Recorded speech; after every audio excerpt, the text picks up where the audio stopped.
मुझे अपनी जिंदगी में एक बार प्यार मिला था, जो कि मेरा इंटर्न था। वो बहुत ही अच्छा लड़का था। उसने मुझे जिंदगी में वो सभी अनुभव कराए थे, जो कि एक लड़की को खुश रखने के लिए काफी होते हैं। मैं भी उससे बहुत प्यार करती थी।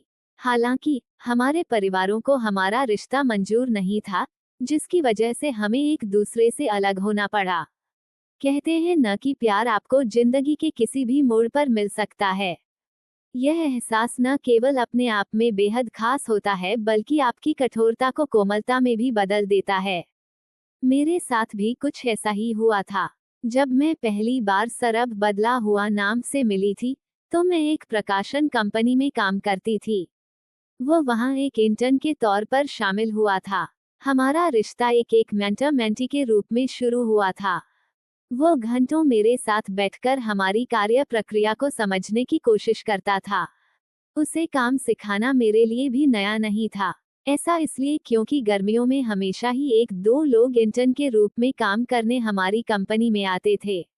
हाँ, मेरे लिए यह बहुत आश्चर्य की बात थी कि मैं उसे जब भी किसी काम के लिए कहती थी, तो वो उसे बहुत ही आधे अधूरे मन से काम करता था। मैं अक्सर सोचता रहता थी कि इतना तेज तर्रार लड़का साधारण सा काम कैसे नहीं कर पाता है। एक दिन हम सभी साथ में काम कर ही रहे थे कि मेरी अपने एक सहकर्मी के साथ बहुत बुरी बहस हो गई। उसने मुझे डराने के लिए गंदी गंदी गालियां देना शुरू कर दिया था। उसके मुंह से अपने लिए ऐसी बातें सुनकर मैं इतना ज्यादा बौखला गई कि मैं अपने आंसुओं पर काबू नहीं रख सकी।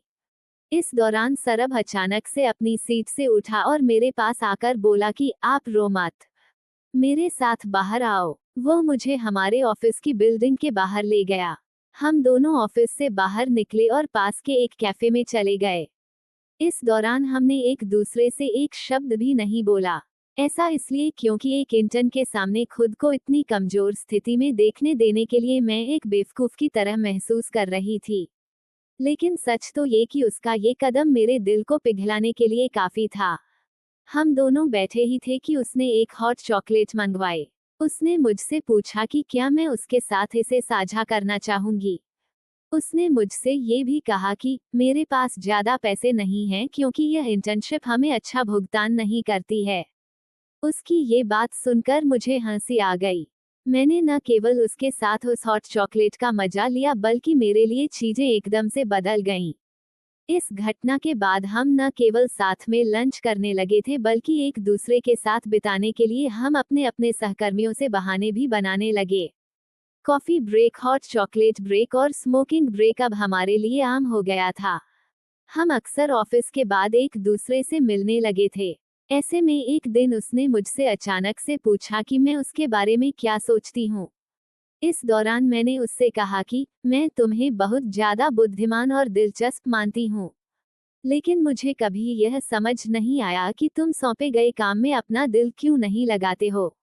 इस दौरान वह हंसा और बोला कि आप जानते हो कि मैं ऐसा क्यों करता हूँ, क्योंकि इसके बाद मुझे आपके साथ बैठने का कानूनी बहाना मिल जाता है।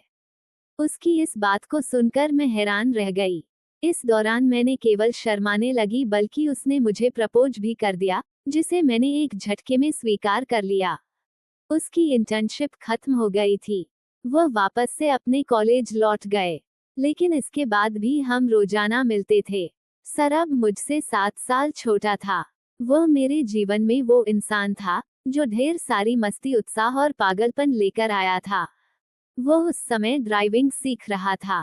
वो हर रोज अपने ड्राइवर को बेवकूफ बनाकर कार को मेरे ऑफिस तक लाता था, ताकि वो मुझे एक कॉफी ब्रेक पर ले जा सके। इस दौरान उसका ड्राइवर एक कोने में खड़ा हुआ उसका इंतजार करता रहता था। हम न केवल नए नए रेस्तरां में जाने की कोशिश करते थे, बल्कि मेरे मना करने पर एक दिन उसने मुझसे कहा कि मेरे माता पिता मुझे मेरी प्रेमिका पर खर्च करने के लिए पर्याप्त पॉकेट मनी देते हैं। यह मेरे जीवन का बहुत ही मासूम और प्यारा समय था। समय बीतता गया और हम दोनों एक दूसरे के प्यार में बुरी तरह पागल हो गए। हालांकि उस दौरान मेरे माता पिता मेरी शादी के लिए अलग अलग लोगों से बातचीत भी कर रहे थे। ऐसे में जब मैंने उन्हें सरब के बारे में बताया, तो उन्होंने इस रिश्ते के लिए साफ इनकार कर दिया। वह चाहते थे कि मैं अपनी लाइफ में आगे बढ़ूं। हम दोनों ने अपने अपने परिवारों को मनाने की काफी कोशिश की, लेकिन उन्होंने कभी भी इस रिश्ते को स्वीकार करने से मना कर दिया, चाहे हम एक दूसरे से कितना भी प्यार क्यों ना करते हों। यह मेरे जीवन का वह समय था जब मैंने अपने दिल को एक तरफ रख दिया था। सरब अक्सर रोते हुए मुझे मैसेज करता रहता था, लेकिन मुझे हमारे लिए एक कठोर कदम उठाना ही पड़ा। मैंने सरब से अलग होने का फैसला कर लिया। मैंने अपने माता पिता के कहने पर शादी कर ली। इस साल मैं अपनी शादी की 7वीं सालगिरह मना रही हूँ। लेकिन इसके बाद भी मैं कह सकती हूँ कि सरब के साथ मेरा रिश्ता सबसे खूबसूरत था जो मैंने कभी अनुभव किया था। मैं उसे बहुत प्यार करती थी। शायद हमेशा करती भी रहूंगी।